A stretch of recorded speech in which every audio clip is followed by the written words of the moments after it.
अटल बिहारी वाजपेयी अमर रहे। किस तरीके से उनके बलिदान को देखिए, आज अटल बिहारी वाजपेयी जी का पुण्यतिथि है। हर पुण्यतिथि में झारखंड विधानसभा की परिसर में आकर के उनको हम सब लोग श्रद्धांजलि अर्पित कर रहे हैं, क्योंकि अटल जी देश के एक क्या सत्ता पक्ष क्या विपक्ष सब लोग उनकी भूरी भूरी प्रशंसा करते थे। और आज झारखंड राज्य का जो निर्माण हुआ है, इसका अगर किसी एक व्यक्ति को श्रेय दिया जा सकता है तो वो है अटल बिहारी वाजपेयी जी, क्योंकि जिस प्रकार की झंझावत थी राज बनने में,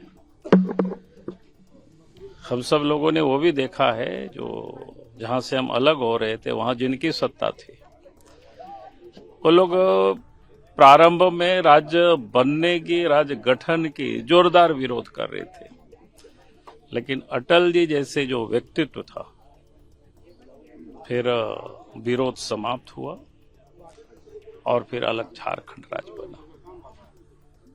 तो आज हर झारखंड वासियों के लिए एक, इसको कह सकते हैं कि उनका ये जो पुण्यतिथि है, इसमें उनके प्रति पूरे झारखंड वासी जिसको कहते हैं ऋणी है। हम बार बार याद करते हैं, जब भी झारखंड राज्य की चर्चा होती है तो हम सरदे अटल बिहारी वाजपेयी जी को याद करते हैं। और उन्होंने अपने एक एक पल जिसको कहते हैं देश के लिए उन्होंने जिया। उनके जितने भी आप भाषण सुने, चाहे पार्लियामेंट हो, चाहे पार्लियामेंट से बाहर हो, या उनकी कविता को भी आप सुने, तो उन्होंने इस भारत माँ की सेवा में सर्वस्व निछावर कर दिया। और एक बात तो मैं कहूंगा कि जब 98 में वो देश के प्रधानमंत्री बने, जबकि उस समय बीजेपी के जो सांसदों की संख्या 200 से भी कम थी, यानी गठबंधन की सरकार चल रही थी। और सरदे अटल जी को ये पता था कि अगर पोखरण में अणुपरीक्षण होगा तो दुनिया प्रतिबंध लगाएगी, दुनिया के जो बड़े बड़े देश है। लेकिन अटल बिहारी वाजपेयी जी उसकी उन्होंने चिंता नहीं की, क्योंकि अटल जी मानते थे कि वे देश शक्तिशाली हो, समृद्धशाली हो, तो अटल बिहारी वाजपेयी जी ने पोखरण में अणुपरीक्षण किया, की अनुमति दी और परीक्षण हुआ। हम सब ने, पूरी दुनिया ने उसके बाद क्या किया उसकी हर किसी को पता है। फिर हम सब ने देखा कि अटल बिहारी वाजपेयी जी ने पड़ोसी के साथ अपने संबंधों को सुधारना चाहते थे, इसलिए पाकिस्तान की उन्होंने बस से लाहौर यात्रा की।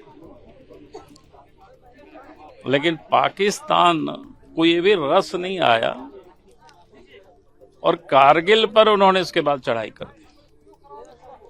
और कारगिल युद्ध में अटल बिहारी वाजपेयी जी ने वो ताकत दिखाया दुनिया को।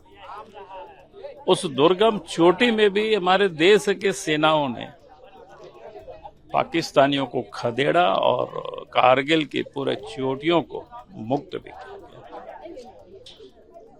यानी अटल जी की धीरता, वीरता, इससे वो दिखता है।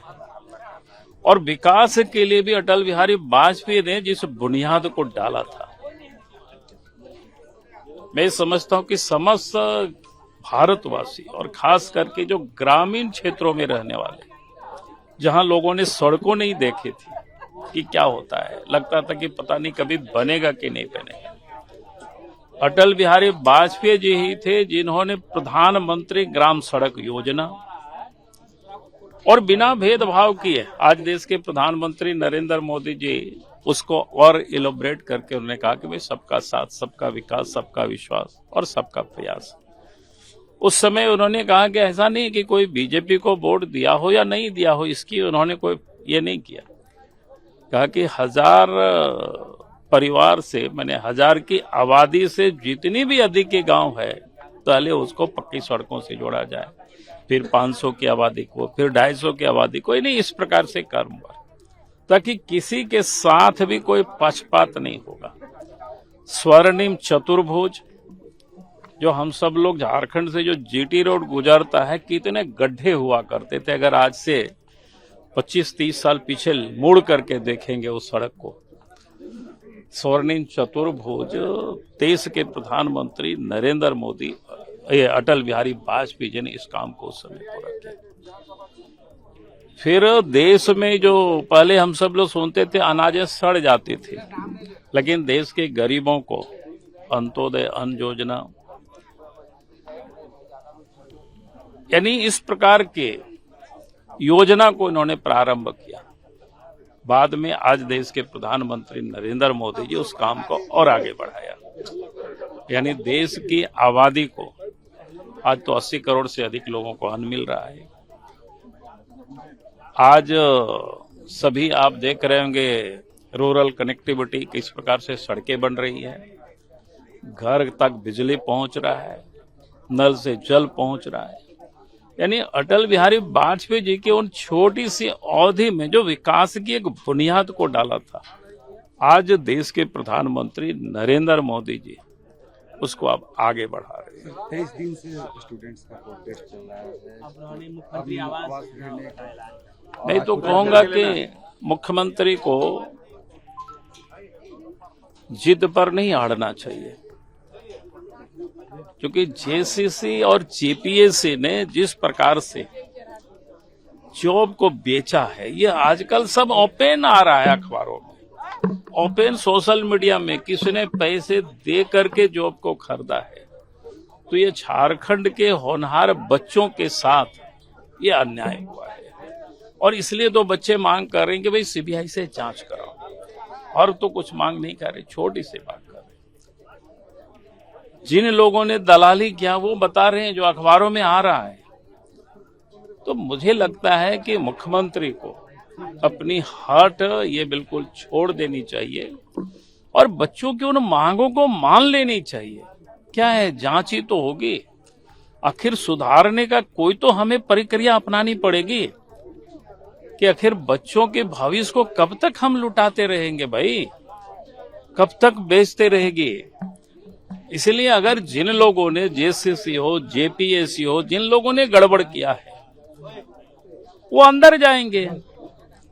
जिन लोगों ने सर्विस खरीदा है वो उनके भी चली जाएगी।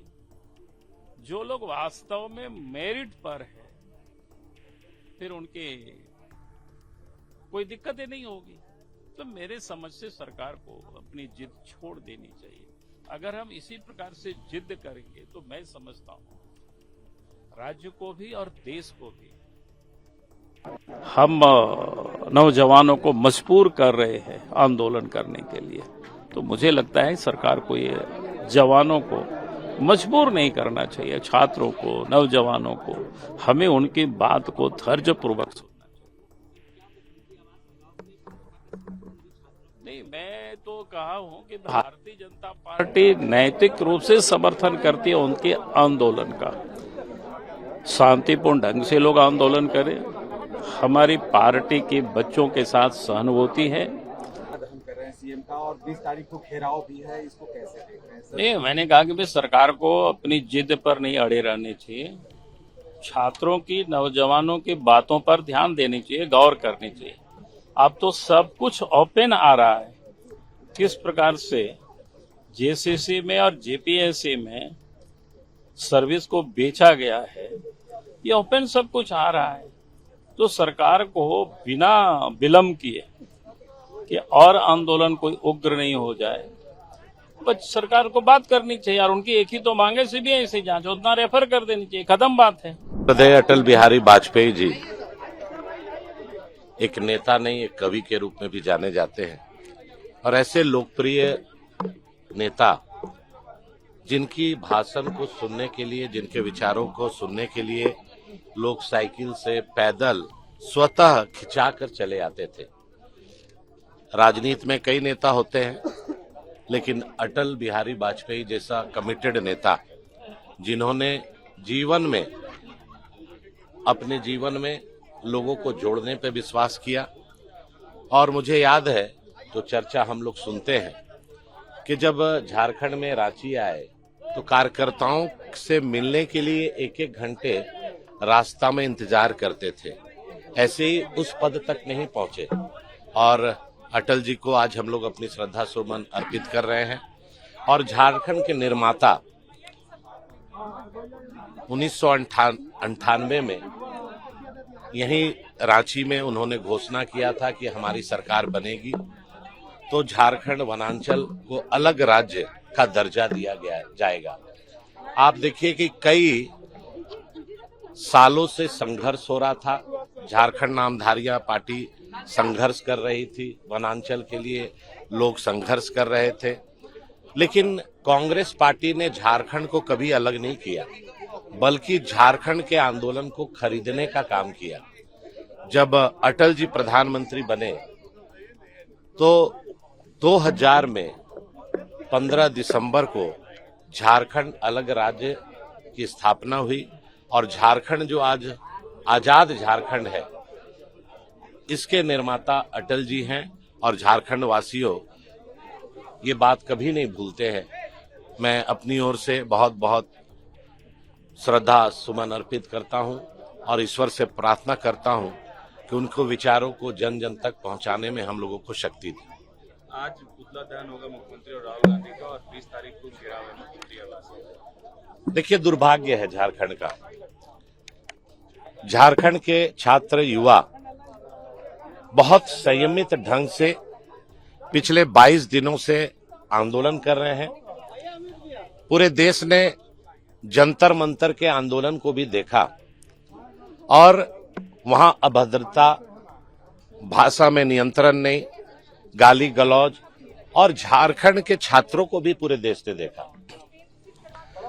जंतर मंतर के आंदोलन में जेनजी का जो चेहरा सामने आया, वही जेनजी का दूसरा चेहरा झारखंड के छात्रों ने दिखाया कि शांतिपूर्ण ढंग से अपनी बात को रखकर लोकतांत्रिक तरीके से अपनी बात को सरकार के पास पहुंचाई जा सकती है। लेकिन बहुत दुख के साथ कहना पड़ रहा है कि लगातार 22 दिन से संघर्ष कर रहे छात्र आज लाचार और विवश होकर मुख्यमंत्री के आवास का घेराव का 20 तारीख का घोषणा की है और आज 24 जिला में पुतला दहन का घोषणा की है। अभी भी समय है। मैं माननीय मुख्यमंत्री जी और कांग्रेस के नेता राहुल गांधी जी से कहना चाहूंगा कि जो फोन पर आपने बात करके झारखंड के युवाओं को गुमराह करने का काम किया, अगर आप सही माने में झारखंड के युवाओं के साथ और देश के युवाओं की बात आप करना चाहते हैं और कर रहे हैं, तो सबसे पहले आपको झारखंड में छात्रों के पास आना चाहिए, छात्रों को उंगली पकड़ के मुख्यमंत्री आवास ले जाना चाहिए और जो उनकी मांग है उस पर सरकार की सहमति बनवानी चाहिए। और अगर आप नहीं कर सकते हैं और आपका अधिकार नहीं है, आपका कोई सुनने वाला नहीं है झारखंड सरकार में, तो आप एक काम जरूर कर सकते हैं कि आपके समर्थन से चलने वाली जेएमएम सरकार का समर्थन तो आप वापस ले सकते हैं। लेकिन कांग्रेस का चरित्र लोगों ने देखा है। अभी हाल के दिनों में राज्यसभा में भी हम लोगों ने देखा, बहुत उस समय भी चर्चा आ रही थी कि कांग्रेस के प्रभारी जो आए हैं वो राहुल जी को जाकर रिपोर्ट करेंगे और सरकार से समर्थन वापसी की बात हो सकती है। मैंने उस दिन ही कहा था कि ये स्टंटबाजी है और ये जो ढकोसला आम जनता के बीच गुमराह करने का काम कर रहे हैं। कांग्रेस अपना सत्ता में काबिज कैसे रहे उसकी चिंता है, कांग्रेस को छात्रों की चिंता नहीं है। प्रभातखबर.com, विश्वास वही, रफ्तार नहीं।